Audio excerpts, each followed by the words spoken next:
지난 주일에 의해서 연이어서 비유 세 번째 시간 두 아들과 아버지에 대해서 은혜를 나누고 싶습니다. 지난 주일날 너무 이렇게 길게 했기 때문에 여러분들에게 은혜가 좀 덜 될 수도 있고, 오늘은 좀 영적 위주의 말씀으로 하겠습니다. 수요일날은 사람이 있기 때문에 영적 위주를 잘 못해요. 왜냐하면 모르는 사람들도 있고 또 오래간만에 온 사람도 있고 그러다 보니까 자세히 하다 보니까 내 자신이 설교를 하고도 만족스럽지가 않은 그런 결과를 가져올 때가 있어요.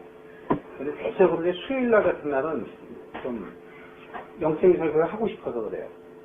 사실은 여러분들이 모르는 비밀이 굉장히 많이 있어요. 근데 얘기를 할 수 없는 것, 그건 왜 그러냐면 이해를 못하기 때문에. 이해를 못해. 그런데 큰 덩어리는 얘기했잖아요. 우리가 의인이라면 이 땅에 있지 않다라는 거야. 그거 굉장히 큰 거거든요. 또 우리는 하나님과 함께 있었다라는 거. 그거 보통 문제 아니거든요. 그게 믿음으로 온 거는 그건 대단한 믿음이에요. 근데 우리는 정말 하나님과 함께 있었고 우리는 의인이 아니기 때문에 이 세상에 죄인으로 온 거란 말이에요. 그래서 이 세상에 죄인으로 온 거를 깨닫게 하려고 성경을 통해서 역사와 사건을 통해서 우리에게 알게 하시는 거예요. 오늘의 이 비유도 영적으로 보면 바로 하나님 아버지를 알게 하기 위해서 이 비유를 주시는 거예요. 그러니까 예수님께서 손수 얘기하시는 거예요. 하나님의 나라에 대해서 얘기하는 건데, 그것을 아버지와 두 아들과의 비유를 통해서 이야기를 해요. 그런데 누가복음 15장을 자세히 보면 비유가 세 가지가 있죠. 첫 번째 비유는 100마리의 양 가운데서 99마리의 양을 놔둔 채로 잃어버린 양을 찾기 위해서 양을 치는 목자가 양을 구하러 갔다라는 내용이죠. 두 번째 비유는 열 드라크마를 가진 그 신부. 그게 뭐냐면 열 드라크마는 뭐냐면 혼숫감이에요. 혼숫감. 그 혼숫감은 말하자면 신랑에게 혼인할 때 필요한 물건이잖아요. 그러니까 신부에게는 아주 귀한 물건이죠. 근데 그것 중에서 한 드라크마를 잊어버렸다. 근데 그것을 찾고 기뻐했다라는 것이죠. 그 다음에 세 번째 비유가 두 아들과 아버지의 비유예요. 그런데 보통 교회에서 우리가 설교를 할 때는 탕자의 비유다. 그래서 탕자가 회개하면 하나님 아버지가 잘 받아준다. 그러니까 우리는 돌아가야 된다. 이런 내용이에요. 그런데 사실은 그런 뜻이 아니야. 영적인 거 깊이 보면 그런 뜻은 아니에요. 그거는 단편적인 거야. 그건 당연한 거라고요. 그러니까 아버지 하나님께서 그걸 당연한 걸 갖다가 우리한테 성경으로 기록해 놓은 것이 아니고, 죄인이었던 우리가 돌이키는 거지, 돌이키는 거. 그래서 그 환경을 하나님께서 스스로 우리가 한 것처럼 하지만 하나님께서 그렇게 여건과 환경을 이끌어 가신다는 거예요. 성경 처음부터 끝까지 보면은요, 예를 들어서 이런 거예요. 아브라함도 그렇고, 아브라함도 하나님께서 가라고 해서 간 것처럼 나오지만 실질적으로는 자기가 의사가 있는 거예요. 어떤 의사? 복 받으려는 의사가 있는 거라고. 복 주겠다고 그랬으니까, 물론. 하나님께서 동기부여하시죠. 내가 너한테 복 줄 테니까 내가 지시하는 땅으로 가라. 그런데 조건이 있다. 내 아버지와 내 친척 본토를 떠나라. 그런데 아브라함이 안 그러죠. 아버지도 안 떠나고 친척도 안 떠나잖아요. 하나님 머문다니까. 그러니까 하나님이 재차 또 얘기를 하셔. 그것뿐만이 아니에요. 야곱도 마찬가지예요. 야곱도 자기 생각대로 살아가잖아. 복 받으려고 자기 생각대로 막 살아가요. 근데 그 복 받으려는 것도 어머니 리브가로부터 그런 얘기를 듣고 하나님을 만나면 복 받는다는 걸 알고 그 복을 받기 위해서 형을 속인다고. 사기도 치고 계속 그런 일들을 해나가요. 나중에 자식을 낳아서도 그래. 그래서 그걸 나중에 이제 그 야곱의 아들인 요셉이 형들의 꾀임에 빠져서 모함에 빠져서 먼 나라 즉 애굽으로 팔려가잖아요. 그 아버지의 심정이 어때? 그 하나님의 심정을 성경에 표현하는 거야. 야곱이 너가 네 아들 잃어보니까 너 내 마음을 알겠냐? 이런 걸 지금 피력하는 거거든. 그래서 야곱이 요셉을 잃었을 때 슬피 울었고 또 그 중에서도 나중에는 베냐민마저도 또 데려가려고 그러니까 그냥 죽어도 못 내놓겠다고 이래요. 야곱이. 그런데 요셉이 총리가 돼갖고 베냐민을 형들이 어떻게 해야 할까봐 베냐민을 데려오라고 그런다고. 근데 아버지는 야곱은 베냐민을 안 놓으려고 그러지. 요셉까지도 내가 왔는데 어떻게 베냐민까지 내가 놓겠느냐. 그 전후를 설명 안 해서 잘 또 모를 수도 있어요. 왜냐하면 그 야곱이라는 사람은 라헬이라는 여자를 사랑했고 라헬의 자식이 두 아들이 있었는데 그게 바로 요셉과 베냐민이에요. 나머지 뭐 루벤이나 유다나 다른 뭐 가시나 이런 애들은 다 라헬이 낳았어. 레아가 낳았어. 레아가. 조항이 정확한 게 아니고 레아가 낳았어요. 레아가. 그러니까 물론 첫 부인이 레아지만 야곱은 라헬을 사랑했단 말이에요. 그러니까 이건 뭐냐면 그 라헬을 사랑하는 것도 뭐냐면 육적으로 사랑하는 거예요. 하나님은 레아를 통해서 전체적으로 이렇게 차서 자식들이 이렇게 퍼져나가기를 원했는데 야곱은 자기 생각대로 내가 좋아하는 여자 이렇게 얘기하는 거야. 자, 다시 원위치로 돌아가면 어쨌든 간에 이 성경이라는 거는요, 이 역사와 사건을 통해서 하나님께서 우리에게 주시고자 하는 일관적인 하나, 그건 바로 뭐냐면 너희는 죄인이었다라는 거예요. 그런데 그 죄인이 바로 회개하고 돌아오면은 아버지께서 자식으로서 자녀로서 회복시킨다라는 거예요.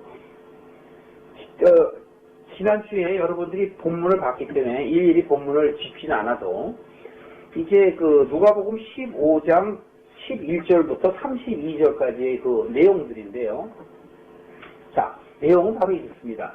그 아버지의 두 아들 중에서 그 당시에 아버지의 재산을 탐하는 둘째 아들이 있었어요. 그런데 아버지의 재산을 탐한 것은 왜 그러냐면 세상의 유혹에 미혹되어 있기 때문에 그래요. 그래서 자기가 돈은 없고 재산은 없으니까 아버지 것을 받아서 세상 것을 좀 누리고 싶어하는 그 마음이 있었던 거예요. 그런데 여기서 두 아들이 있잖아요. 근데 큰 아들은 둘째 아들보다는 겉으로 보기에는 훨씬 어때요? 착하죠. 효자죠. 아버지랑 같이 있고 자기는 아버지한테 재산 달라는 말도 안 하고 아버지의 일을 돕잖아요. 밭일도 하고 농사도 짓고 돕잖아요. 그러니까 누가 보더라도 큰 아들이 효자고 둘째 아들은 불효자란 말이에요. 신명기 34장, 신명기 21장 18절 한번 볼까요? 신명기 21장. 신명기 21장. 거기 보면 아버지한테 대한 이 악한 아들, 부모한테 대해서 악한 아들은 율법에 뭐라고 나와 있나? 295쪽입니다. 제가 가진 성경으로 구약 295페이지 18절부터 21절 18절부터 21절. 자, 제가 읽어드릴게요. 신명기 21장입니다. 사람에게 완악하고 패역한 아들이 있어 그 아비의 말이나 그 어미의 말을 순종치 아니하고 부모가 징책하여도 듣지 아니하거든 그 부모가 그를 잡아가지고 성문에 이르러 그 성읍 장로에게 나가서 그 성읍 장로들에게 말하기를 우리의 이 자식은 완악하고 패역하여 우리 말을 순종치 아니하고 방탕하여 술에 잠긴 자라 하거든 그 성읍의 모든 사람들이 그를 돌로 쳐 죽일지니 이같이 네가 너희 중에 악을 제하라 그리하면 온 이스라엘이 듣고 두려워하리라. 어떻게 하라고요? 돌로 쳐 죽이래요. 부모 말을 안 듣고 악한 일을 저지르면 돌로 쳐 죽이라고 합니다. 그러니까 이게 옛날의 율법 이대로 만약에 오늘날에도 이렇게 하면 어떻게 되겠어요? 이게 중동은 지금도 그런다니까. 그러니까 중동에서는 사람이 간음을 하거나 나쁜 짓 하고 그러면 막 돌로 쳐 죽이잖아요. 오늘날도 그래요, 여러분. 중동에 가면은요, 선교사로 가서 잘못되잖아요. 돌로 막 쳐 죽이고 발로 막 차고 막 그래요. 제가 그런 비디오 여러분들한테 안 보여드렸지만. 그런 거 보면요, 무시무시해요. 어쨌든 간에, 지금, 이 둘째 아들은 부모의 말을 안 듣고 지금 이렇게 불효자 역할을 하고 있어요. 그런데 이 아들이 결국은 아버지의 재산을 물려받고 아버지가 죽지도 않았는데 그 재산을 아버지가 줬어요. 원래 아버지가 죽기 전에는 그 재산을 쓸 수가 없어요. 율법에 의하면. 그럼에도 불구하고 이 아들은 아버지의 재산을 갖고 집을 튀어나갔습니다. 그래서 세상에서 허랑방탕하게 쓰다가 돈이 다 떨어졌어요. 아버지한테 가기는 싫고 그러니까 어떻게 하겠습니까? 거기서 뭔가 한번 살아보려고 애를 쓴 거죠. 결국은 돼지 치는 일을 하게 되었어요. 거기서 그 당시에 유대 지방에서 돼지를 친다 그러는 건 완전 상놈 중에도 상놈이고 죄인 중에서도 죄인들만이 그 짓을 해요. 그런데 바로 둘째 아들이 그렇게 되었다라는 거예요. 그런데 돼지 치는 일만 한 것뿐만이 아니고 돼지 치는 일을 해도 먹는 거를 충분히 먹지 못했어요.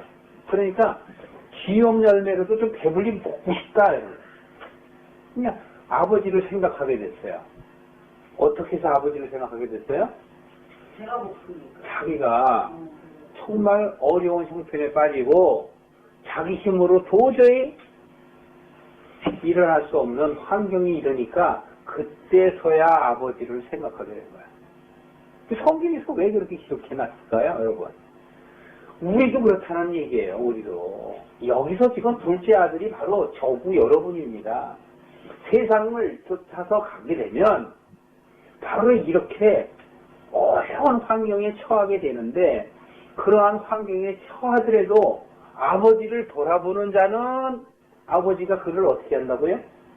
받아준다는 거야. 받아준다는 거야. 그래서 이 아들이 이제 도저히 안 되겠다.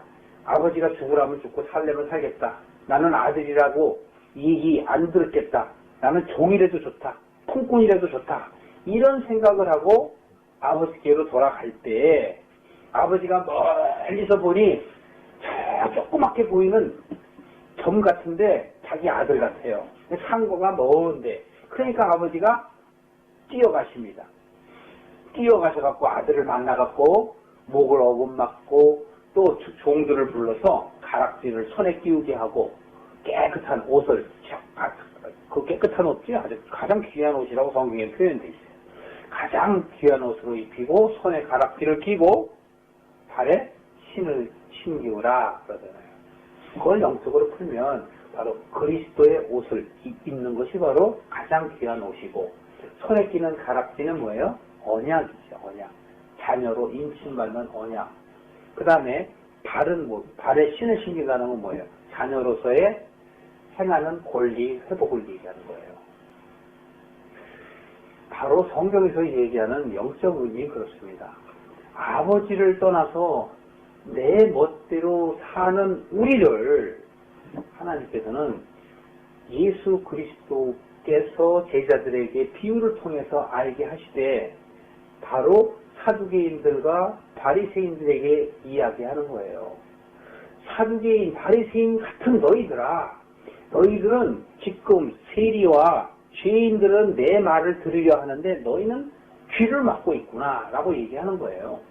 15장 1절 보세요. 모든 세리와 죄인들이 말씀을 들으러 가까이 나오니 그러죠? 그러니까 죄인과 세리들은 말씀을 들으러 왔어요. 그런데 2절에 보면 바리새인과 서기관들이 원망하여 가로되 이 사람들이 죄인을 영접하고 음식을 같이 먹는다 하는구나 하잖아요. 그렇다면 여기 바리새인과 서기관들도 바로 어떤 사람들일까요? 이 사람들도 예수님의 말씀은 귀히 들으려는 마음은 있어요. 그러니까 이 사람들은 신앙에서 열심히 있는 사람들이에요. 그러니까 듣도 보도 못한 말씀을 선포한다 그러니까 호기심에 온 거예요. 근데 정작 와서 이 사람들은 뭘 하고 있냐면 판단을 하고 있다고. 죄인과 세리를 판단하고 있어요. 자, 이런 겁니다. 어떤 이 시대에 어떤 교회들이 하나님의 나라는 선포하지 않고 참 영적인 건 깨닫지 못하고 매 세상적인 교회로 살아오면서 그 안에 있는 성도들이 깨워서 나는 이게 아닌데 정말 하나님의 나라가 있을 텐데 이렇게 하는 것이 크리스찬의 삶이 아닌데 라고 깨닫는 사람들이 있어요. 근데 그런 사람들이 어느 목사님이 정말 신실하게 하나님의 말씀을 정말 영적인 그 말씀 하나님이 원하시는 말씀을 전한다. 와 그걸 들으러. 근데 들으러 와서 판단하는 거예요. 판단. 무슨 말인지 이해하세요? 바로 그렇다는 얘기예요. 그렇다면 여기에서 지금 예수님께서 바로 누구를 상대로 얘기하는 거예요? 죄인과 세리들을 향해서 이 얘기하는 것이 아니고 누굴 얘기한다고요? 바리새인과 사두개인을 얘기하는 거예요. 이 첫째 비유가 바로 뭐냐면 100마리 양 중에 한 마리의 잃어버린 양은 바로 죄인과 세리를 얘기하는 것이고 99마리는 바리새인과 사두개인을 얘기하는 거예요. 두 번째 비유인 뭐죠? 드라크마. 10드라크마도 9드라크마는 사두개인과 바리새인을 얘기하고 잃어버린 한 드라크마는 바로 죄인과 세리를 의미하는 거란 말이에요. 그러면 세 번째 비유는 뭘까요? 두 아들에서 큰 아들은 바리새인과 사두개인을 얘기하는 것이고 더 탕자는 누구를 얘기해요? 누구? 죄인과 세리예요. 그러니까 이 비유는 똑같은 건데 환경만 다르게 지금 얘기하시는 거야. 예수님이 깨달으라고. 이 말을 알아듣는 사람, 이 말 알아듣는 사람, 이 말 알아듣는 사람이 수준이 다르잖아요. 그래서 얘기하는 거고 또 여기는 또 어떤 것이냐면 자, 100마리의 양은 뭐예요? 짐승이죠. 근데 10드라크마는 뭐예요? 돈이죠, 돈. 그 다음에 두 아들은 뭐예요? 사람이잖아요, 사람. 그러니까 짐승의 수준에서 돈의 수준, 그 다음에 수준은 사람의 수준으로 오는 거예요. 영적으로 이렇게 오는 거란 말이에요. 그러니까 어떻게 보면 돼요? 포커스를 이렇게 집중하게 하는 거예요, 앞으로. 처음엔 넓게 얘기했다가, 그 다음에 조금 더 좁게 얘기했다가, 그 다음에 아주 좁게 얘기하는 거야. 자, 100마리 양 중에서 누구든지 생각해보세요. 100마리 양 중에서 하나 잃어버릴 수 있는 거 아니에요? 근데 두 아들 중에서 하나 잃어버리면 어떻게 된 거야? 이거 다 잊어버리는 것 같잖아요. 그러니까 예수님께서는 이게 점진적으로 지금 비유법을 쓰시는 거란 말이에요. 점진적으로. 그러니까 같은 비유란 말이에요, 이게. 자, 예수님께서 지금 이 작은 아들이 돌아온 거를 보고 여기 아버지가 어떻게 한다고 그랬어요? 이 세상에서 가장 귀한 옷을 입히고 가락지를 끼고 가장 귀한 가락지도 꼈겠죠. 그 다음에 가장 귀한 신을 신기셨죠. 그리고 이 자녀를 위해서 잔치를 배설했잖아요. 이게 바로 천국잔치고 혼인잔치란 말이에요. 혼인잔치란 말이에요. 여러분 가나 혼인잔치 하다가 그 술이 떨어지죠. 그랬더니 그 물을 갖다가 포도주로 변하는 예수님의 첫 이적이 있었죠. 그게 뭔지 아세요, 여러분? 떨어졌을 때 생긴단 말이에요. 떨어졌을 때. 없을 때 생기는 거란 말이에요. 우리가 어렵고 힘이 들을 때 비로소 이루어지는 것이지 우리 것 가득 차면 안 생겨요. 그러니까 예수님께서 어머니가 얘기하는 말을 듣고 내 때가 아닙니다. 나하고 무슨 상관이 있겠습니까? 아직 내 때가 아니다라고 말씀을 하시면서도 그 부탁을 듣고 종들에게 시켜서 거기 일꾼들한테 시켜서 물을 아구까지 채우라 그러잖아요. 물. 아구까지 채우래 물을. 그게 뭐냐면 우리의 생각이 변할 때까지 기다리라는 얘기예요. 그러니까 변해야지만이 바꾼다는 거예요. 아구까지 안 차면 안 바뀌어진단 말이에요.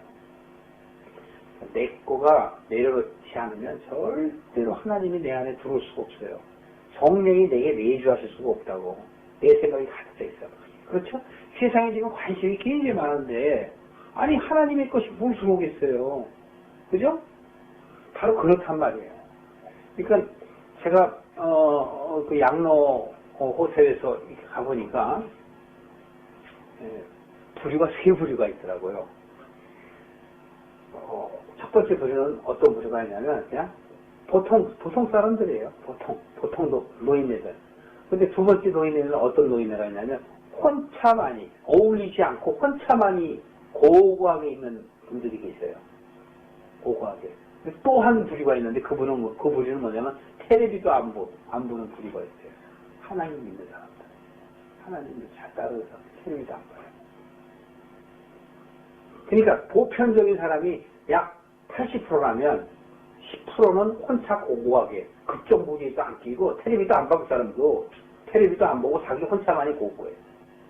또 하나 10%는 뭐냐면, 하나님을 믿는 사람들인데, 그 사람들 방에는 텔레비가 없어요. 그리고 텔레비 보라고 해서 잘 안 봐요. 그 80%에 속하는 사람은, 80%에 속하는 사람은 크리스찬이라고 하면서도 다 즐기고 한다 이거지. 근데 20%의 그 사람들은 구별된 사람이란 말이에요. 제가 보니까 그렇다고요. 오늘 우리 세상에서도 교회 다니는 사람들은요, 거의 80%가 뭐예요? 다 얻으려 하잖아, 얻으려. 이 세상 것을 얻으려 한단 말이에요. 제가 보기엔 그렇습니다.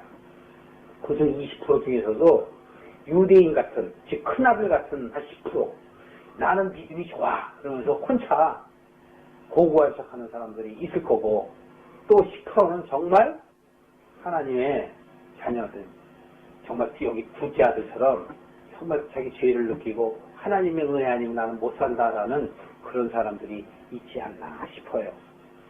자, 우리가 지금 둘째 아들에만 대해서 지금 봤습니다. 그런데 큰 아들은 어떻습니까, 여러분?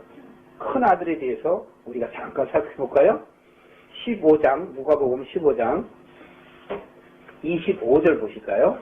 맏아들은 밭에 있다가 돌아와, 여기서 밭은 일이죠. 일을 얘기하고 밭은 세상을 얘기하고 밭은 나를 얘기하는 거예요. 내 마음을 얘기하는 겁니다. 그러니까 내 마음대로 살았다라는 뜻이에요. 내 마음대로 살고 있어요.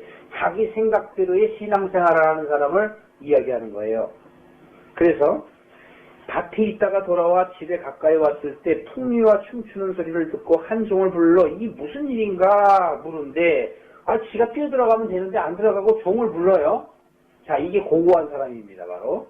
그러면서 종이 뭐라고 대답하냐면, 당신의 동생이 돌아와서 아버지가 기뻐갖고 지금 살진 송아지를 잡고 잔치를 벌였습니다. 그랬더니 큰아들이 지금 28절에 보면 화가 나서, 분이 나서 들어가기를 즐겨하지 아니하라.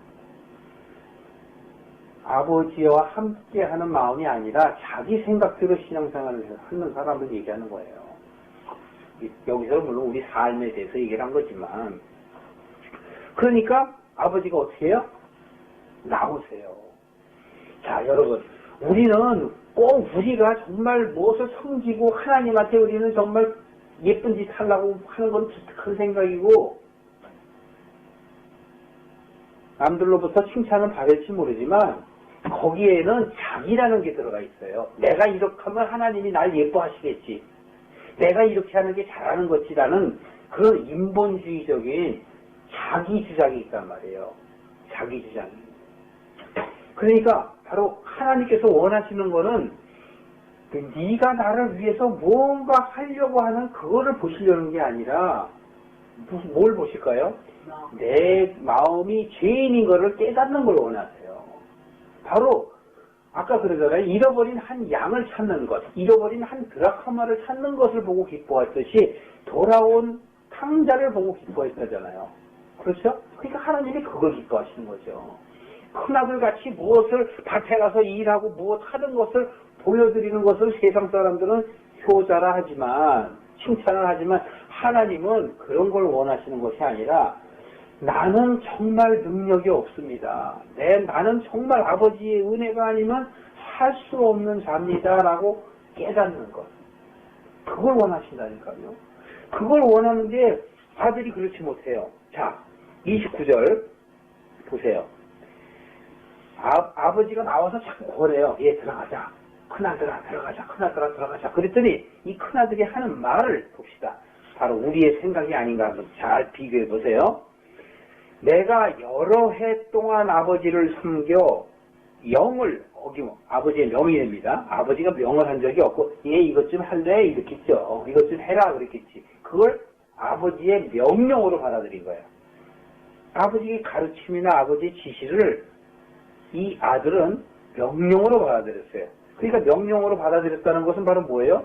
아들이 아니고 종의 신분으로 있었다는 거예요. 정말 아들이지. 이름은 아들인데 이 아들의 마음에는 뭐예요? 종된 생각으로 있는 거예요. 그러니까 아버지가 얘기하는 걸 명령으로 받아들인 거예요. 가르침으로. 아, 그렇게 하는 게 좋은 거군요.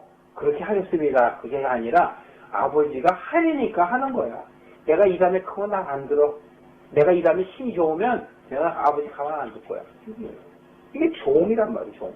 아들이 아니라 마음의 생각은 종이에요. 보세요. 내게는 염소 새끼라도 주어 나와 내 벗을 즐겁게 하신 일이 없더니 아버지의 살림을 창기와 함께 말아버린 아들이 돌아오매 그를 위하여 살진 송아지를 잡으셨나이다.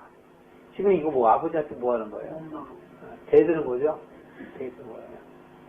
내가 당신한테 아버지한테 이렇게 잘했는데 아버지 나를 인정해 주지 않고 왜 저 창기하고 아버지 걸 다 말아먹은 저놈을 아버지는 기뻐하시니까 라는 거예요. 역사에서는 지금 이렇게 사건에서는 이렇게 이야기하고 있습니다만 예수님께서 정말 무슨 말을 하고 싶어서 하는 걸까요?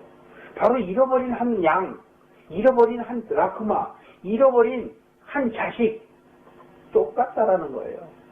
그의 마음은 뭐야? 돌이키려는 마음. 그걸 보고 아버지가 기뻐하지 않겠느냐고 얘기하는 거예요. 31절에 한번 보세요. 아버지가 말씀하시기를 너는 항상 나와 있으니 내 것이 다 네 것이 아니겠느냐. 그러면 여기서 집을 나간 그 탕자는 실질적으로 그 레이법에 의하면 그 당시의 풍습에 의하면 아버지 재산의 한 3분의 1을 가져가요. 원래 큰아들이 상속을 제일 많이 해요. 큰아들이 반 갖고 나머지 반 갖고 나누는 거거든요. 형제들이. 그러니까 큰아들이 보통 2배를 갖고 나머지 형제들이 나머지 갖고 하는 거거든요. 근데 여기 지금 작은 아들은 3분의 1만 만약에 썼다고 칩시다.